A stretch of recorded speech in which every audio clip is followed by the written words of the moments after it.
That'll be it. So far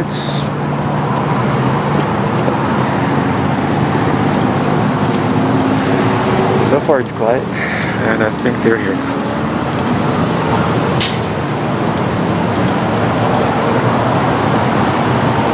I think it's nice though. Hello sir, can I help you? What's that? Can I help you? I was looking around. Just Can I ask why you're filming our facility? looks pretty cool actually because of the wash and everything. Uh-huh. Kind of curious of how this whole thing began, you know. Okay, you want to come up here and chat with me a little bit? Do you mind? Am I detained or? I just need to talk to you because you've been filming our officers in and out, so I just wanted to And I can't do that? with that. Huh? And I can't do that? I mean, I was in a public area, so. Okay, what's your name? I don't want to give you my name unless I'm being threatened of arrest, so. Am I under arrest or is it? You're not under arrest. What's your name? Why are you filming our facility? I just told you, I like the history around this place right here. Okay. Well, while you're talking to me, you got a baton here. I'm just going to hang on to it. Why are you touching me? While I'm talking to you, okay? Why are you touching me? It's for my safety while I'm chatting with you. Well, I'm here. Okay. I'm not going to do any harm with you guys. Okay. So, what's the name and badge number? It's 51079. And what was your name? What was your name? It's Sergeant Buchanan. Badge number? I already gave it to you. As minutes pass, the narrative begins to shift, but the damage is already done. Officers acknowledge that filming in public is legal, that others have done it before without issue. Yet the man remains restrained, standing there while explanations stack up and contradictions pile higher.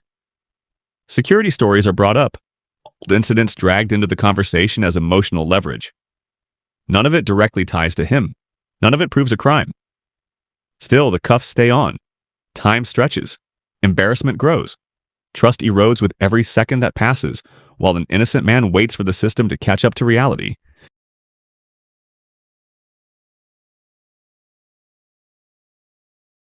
Okay. What's your name and badge number? I'm sorry, sir. I'm having a hard time hearing you. What's your name and badge number? Sure. My name's Officer Apodaca. My badge number is 100040. Alright. I just want to know why she touched me. I just walked out here. I don't know what's going on. I'm just over here doing a story. Okay. Trying to, you know, in a public area, try to record everything around here. I mean, I saw this wash right here. It's pretty cool. You know, I don't know what this whole thing started. Like the wash is being here or the police station was here first. That's all I was trying to figure out, to look around in public areas. Okay. So you touching me, I want to know why. Because you think I'm a threat? Because I'm doing the story, or? You've got a baton on your hip, sir. Yeah, it's for protection, not from you guys. That I'm safe and that you're safe. We don't have any trust me, issues. that's why I'm right here, Okay. you know, away from you. You know the house counter is from the west? Can you explain to me why you're filming over here? They're from the west.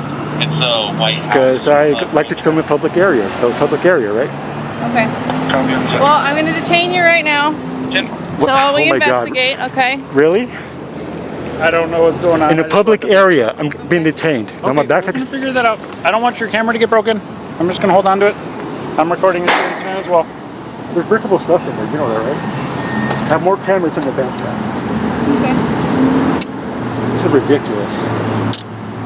In a public area. All right, Not we'll figure out under what's arrest, going but on. right now I'm detaining you until we figure out what's going on. Okay, I'm going to hang on to this while I'm talking to you. Alright, do not consider searches and Alright, seizures. he's going to hang on to your backpack. We're going to walk up here. I'm not considering any searches or seizures. Okay, I'm not searching you. I am going to pat you down for any further weapons. Do you have any more weapons on you? Yeah, we're just trying to start it. Okay. I have 3 boxes in my backpack just because of the The first interaction sounds polite on the surface, but beneath it lies suspicion sharpened into a weapon. Questions come fast, explanations are brushed aside, and the man's calm demeanor is treated like a problem instead of reassurance. He asks the most important question anyone can ask in these moments. Am I being detained? The answer is unclear, evasive, and deliberately muddy. Despite standing in a public space, despite expressing no hostility, physical contact is initiated. Personal property is touched. Boundaries are crossed. The situation escalates not because of behavior, but but because of perception. And perception, when backed by a badge, suddenly carries terrifying weight. Okay. We're gonna check, make sure. Can you point it this way, please? Yeah, you got it. Mine's pointing this way too. You a First Amendment auditor or something? Public areas. That's what I was doing. I hear you. I'm a Vikings fan too. I know it doesn't mean much to you right now, but It's the first time I've ever been detained.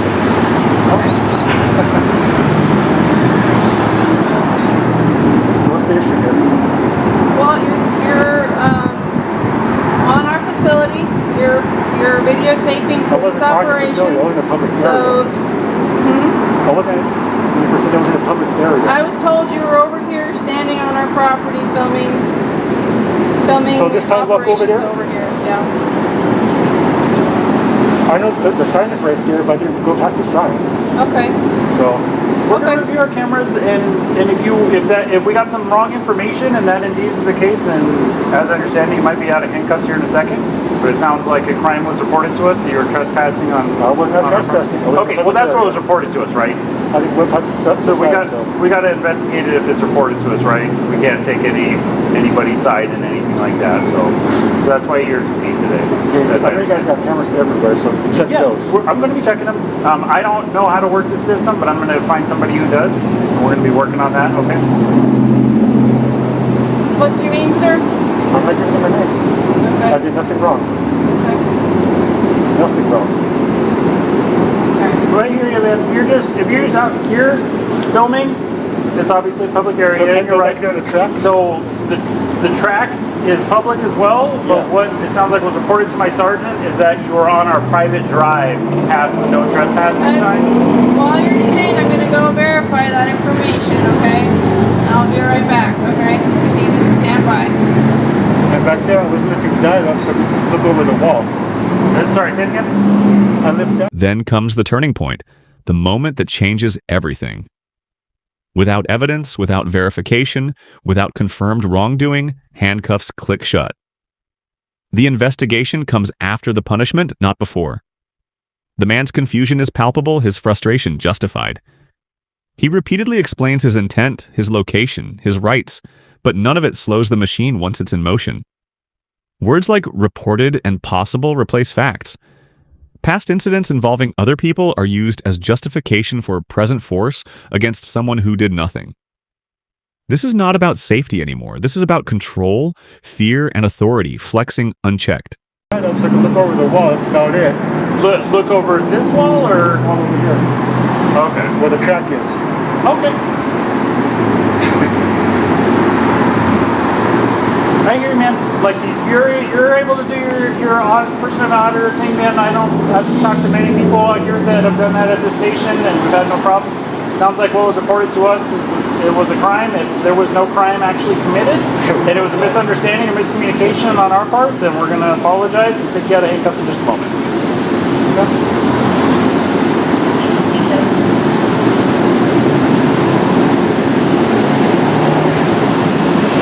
First time being in handcuffs, actually. Sorry, what's that? This is my first time being in handcuffs, actually. Okay. Hopefully it's just for another minute. I've been the one on downtown, the major one. The main station, yeah, 270 South Stone. Yeah, they don't do shit like this. I hear you, man, and it sounds like we wouldn't be putting you in handcuffs if we didn't have the report that you were trespassing on the private drive. I did not witness Because this isn't anything that we're saying you did, but we, for whatever reason, have had people try and sneak in that drive. We had somebody a couple months ago. We don't know how they got in our secure lot, but they were in our secure lot, like walking around and scoping out our cars and stuff like that. But they weren't on the cameras. They had either jumped over the back wall or snuck in through one of the gates. But they had been there. We reviewed cameras for hours. He had been back there for like 3 hours, like hiding in our cars and stuff like that. So we've had security issues here, which is obviously concerning. I'm not saying you did any of that, but you can understand like how that kind of puts us in that frame of mind when we get, hey, there's some dude walking in a private drive back here. Hey, now he's out front, and my sergeant came out to talk to you for that reason. So what's that private property line at? I know there's a track, and then there's like a little bit of dirt right there on the side. Is that your property too? Next to the track? Yeah, next to the tracks, we don't like I that. don't. I just Like talk to dirt? people out there. I don't really push it. But if they're out like on the private drive walking, I've stopped people.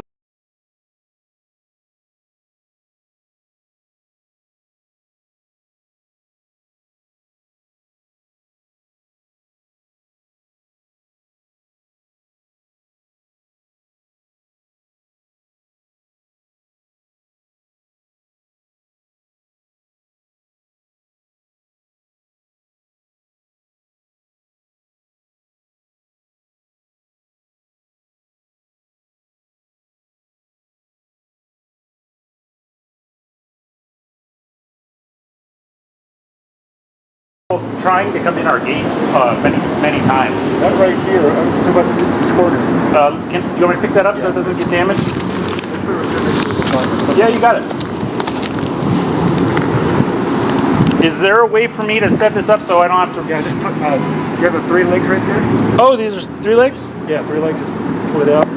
Well, that's pretty sweet, dude. Yeah, it doesn't have the 3 rocks in the back. Yeah, so Well, it's not going to fall over like that, right? No. It's fine? That's fine. Okay. I don't want to damage anything. Do you think that's okay? That's okay. Okay.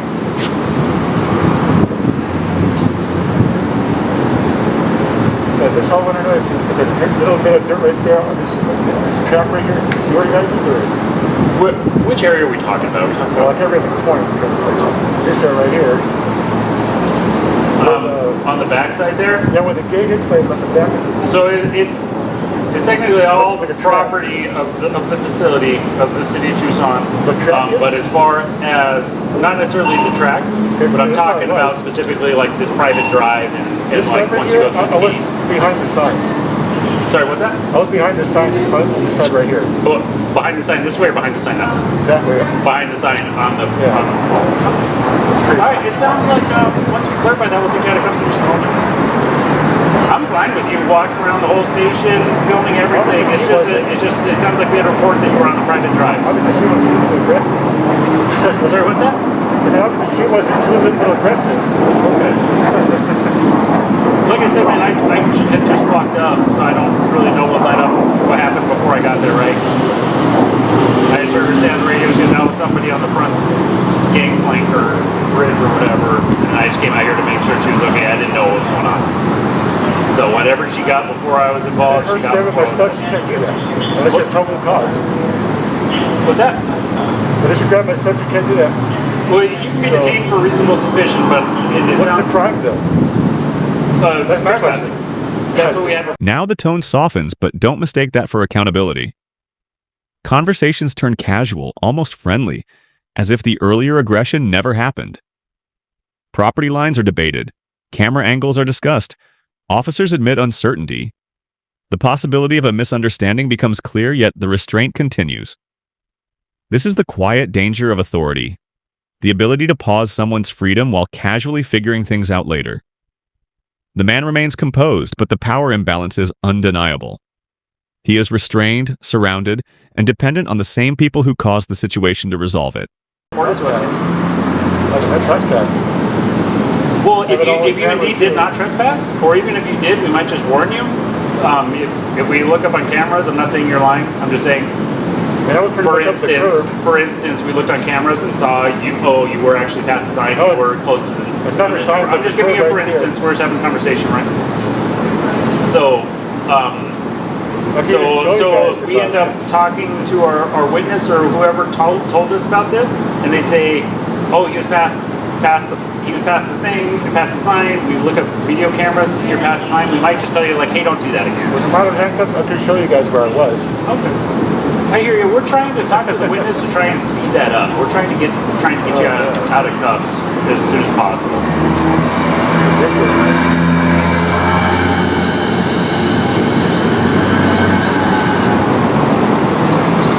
Yeah. What's up, sir? How are you? Name and badge number? Huh? Name and badge number? 41820. Thank you. It's Officer Dial, like the soap. So he was just doing a First Amendment audit, walking around filming. What, at least as I understand it, was reported to Sarge is that he was on the private drive back here. I was behind the sign. So So, yeah, I told him if you need one behind the sign, we're going to take on handles and all that. Sounds good. Just so you know where we're at. Nobody come here like this? What's that? Nobody comes here with a camera like this? It has happened from time to time, yeah. And we let them film. I've had people. Obviously not. Well, like I said, it wouldn't be a problem if we didn't have the report that you were on the private drive. Because I did explain to you earlier that we had people try and sneak in there, and we had that dude hang out back there for like 6 hours. I'm gonna do it with the camera and broad daylight. Dude, you would be surprised what I've seen people do in broad daylight. There must be We just came from a call. A guy was hit a girl in the elbow with a bat after she came at him with a knife. Eventually, the truth surfaces. The reported trespass never happened. The cameras confirm it. The justification collapses. What remains is silence, followed by a simple release. No charges, no crime, no consequences. Just a quiet acknowledgement of miscommunication. The cuffs come off as casually as they went on. Hours of dignity are not returned. Stress is not undone. And the apology, if it comes at all, carries no weight compared to the experience endured. This is how quickly freedom can be taken and how easily it can be dismissed once the mistake is exposed. Last month or so, we had a dude come in here and try to hit the officer on the other side of the glass, smashing all our windows. Yeah. So that's overdose, not a camera. Yeah, I hear you. Well, we don't know you, do we? But like I said, sir, I'm sorry I didn't catch your name, but like I said, if, I didn't get it. Okay. Well, that'd be why. So like I said, if everything you're telling us is true, then you're gonna be out of cuffs. But we had to report the crime, so that's why you're detained. So. Alright, is this your earpiece? I'm gonna just put this in your bag. I'm not looking inside or anything. I'm just putting it in there for our safety. Okay? So, turns out that it was misinformation on my part and miscommunication. It sounds like you were on the sidewalk and you weren't on our property, so I'm gonna let you go. You're free to leave. See this, guys? Honestly, man, he didn't really pick a good day anyway. We're close. I know. We don't do anything. And this is where the story truly ends. Not with resolution, but with a warning. This single encounter exposes a massive disconnect between the public and those sworn to serve them. Qualified immunity shields mistakes, encourages recklessness, and allows rights to be violated with little more than a shrug afterward. Knowing your rights is no longer optional. It is survival. Recording is not provocation. Asking questions is not resistance. And silence in moments like this only allows the cycle to continue. Stay informed, stay alert, and most importantly, never stop holding power accountable when it crosses the line.